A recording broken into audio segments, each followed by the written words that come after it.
Hey folks, it's Jared Mannanen from the website TahoeTrailGuide.com. Today I'm going to be talking about the boots that I wear when I'm backcountry cross-country skiing or skiing off track and off trail.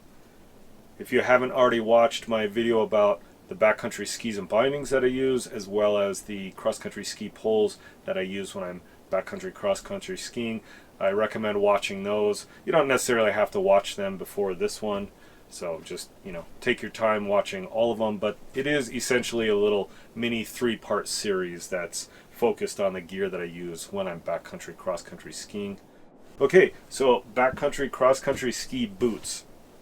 As I mentioned in the video about the skis and bindings that I use, I come from more of the cross-country aspect rather than the downhill aspect of cross-country downhilling or backcountry cross-country skiing.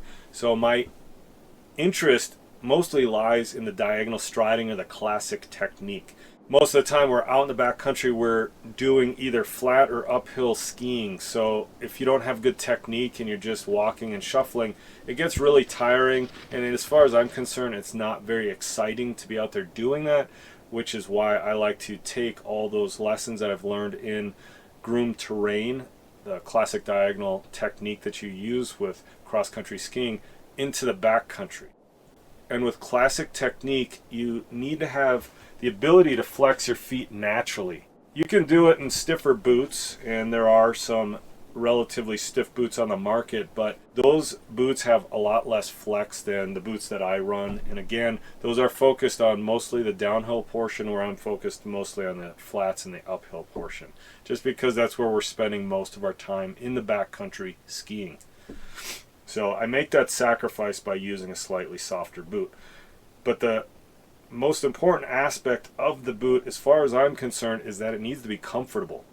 That softer classic cross-country ski boot designed for the backcountry allows you to flex and move your feet naturally, and that comfortable aspect that I talk about is also manifested in having warm feet. If you can't manipulate your feet naturally, if you can't move them and flex them naturally, they get colder a lot easier. What do I have going on here? I'll start with the softest boot and work my way to the stiffest boot that I have. Again, Fischer boots through here. If you remember from my skiing video, I'm not represented by Fischer or anything like that. I'm not sponsored. I just happen to work at a place that used to sell Fischer gear, so I bought a whole bunch of it while I was working there. I've also found, however, that Fischer runs the widest of all boots on the market, and I have really wide feet. So playing into that idea of wanting comfortable feet while I'm out there, I got boots that fit properly, and I don't really ever have any pain issues because they're too narrow for my feet or whatever. This is Fischer XC Control. It's an older design, but I think they still have them. This one is a standard N&N, and I actually use this on groomed terrain as well as in the backcountry. It just has a very simple cuff to it. This is not going to turn you into an expert downhiller by any means, but it does add a marginal amount of upper ankle support. And then it's just regular lace up in the underneath the gaiter here. Very simple design, and they're all these backcountry cross-country ski boots share this type of design where they have a gaiter on it, and then some have the upper cuff and others don't. This is an older model of Fischer's OTX3 backcountry, and this one is very soft. There is no upper cuff whatsoever. It's very much akin to what I was using, or what I use on groomed terrain. This happens to have a little bit better gaiter, and this one is N&N BC binding. So I use this one. I actually have used it quite a bit because, again, it's very comfortable, it's very warm, and if I'm not trying to power through a lot of deep snow, it's sufficient enough to run. I have a set of Spyder 62 cross-country skis that have an N&N BC auto binding, and that's usually what I would use these with. This pair of boots is a newer Fischer OTX Adventure boot, and this has got a pretty high gaiter on it. It also has, a very simple upper ankle support binding with speed laces. Actually, there's a speed lace. You just zip it up tight and it just holds in place. You don't have to tie it. That's a nice feature because when your hands are cold out in the backcountry and you have to take off or put on or retighten or something, you don't have to have completely warm fingers in order to do that. But it's still, again, a pretty soft boot. I mean, I can flex it pretty naturally. Has better torque stiffness on it, so it doesn't rotate quite as much. So if you are trying to put the skis on edge, for example, this one does translate that power a little bit better. It's an N&N BC binding. These two boots here, we have Fischer's BCX6 in N&N BC binding. And then this has the 3-pin, the 75mm duckbill on there. Both, they're basically identical design, they just happen to accommodate a different type of binding system. And as you can expect, this one has a little bit more robust ankle support. It also is a warmer boot. There's just more padding to it. It has, the gaiter, it has a lace up, and then it has a Velcro strap that kind of goes over the front of your ankle. But between that upper part of this Velcro strap and then this ankle, there is a gap there that allows your ankles to flex pretty naturally. So you don't have to worry about having too stiff of a boot that you can't do diagonal stride technique. They're fine. This boot is definitely more robust. I actually bought this one in conjunction with this one. These were the first two N&N BC boots that I bought because I wanted one to run with the Spider 62 that I have the N&N BC auto binding, as well as the Excursion 88 with the manual binding. That's why I bought this one, is to run with the N&N BC manual binding on my Excursion 88s.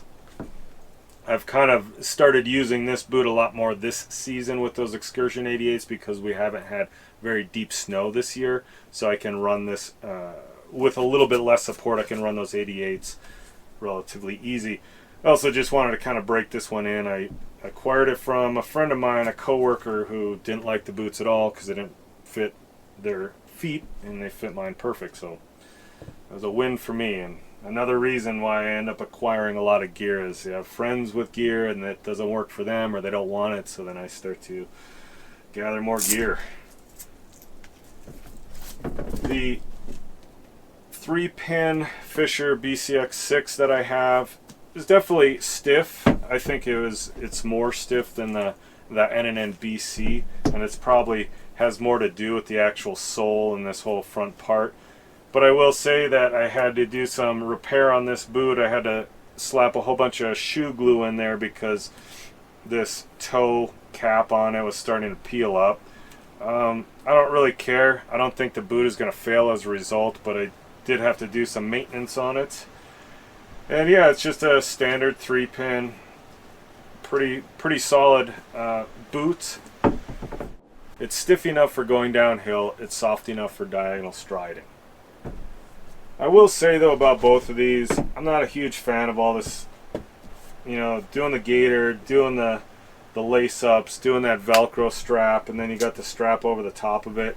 It ends up being a lot of stuff going on there, especially if you got really cold hands by the time you get back to your vehicle after skiing or whatever. If you gotta do any kind of internal adjustments to the tightness of your boots, I don't like having to go through like 4 different options just to get my boots tighter.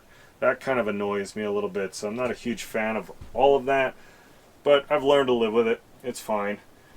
The last boot that I'll talk about is my Alpina Alaska 75mm, so it's a 3-pin duckbill. It's probably my favorite looking boot. It looks really cool, right? It looks like an old-fashioned hiking boot, and this is an industry standard. These come with N&N BC options as well. I just haven't gotten around to buying one because, again, I already have one over here. But this boot is great. It is definitely stiffer than probably this Fischer, but it's not a plastic boot by any means. And I like it. I like that the laces are on the outside. It's a easy kind of standard lace up option. So I will say this just about the dedicated off-track or backcountry cross-country ski boots. They're always going to be a little bit softer than what you would find if you were, again, dedicated alpine touring or telemark skiing. They're just naturally going to be softer, again, because the idea is that you're going to be diagonal striding. You're going to be doing classic technique throughout the day. So that's one of the main things about those backcountry cross-country ski boots, is you're never going to find one that's going to be nearly as stiff as you would like it to be on the downhill, but you're going to be able to move your feet naturally. You're going to have warm feet, and overall you're going to have comfortable feet. One of the things that I'd like to impress upon you or challenge you with is this idea of positioning on your skis. So I prefer this softer boot, right? I do all kinds of skiing in groomed terrain on really soft boots.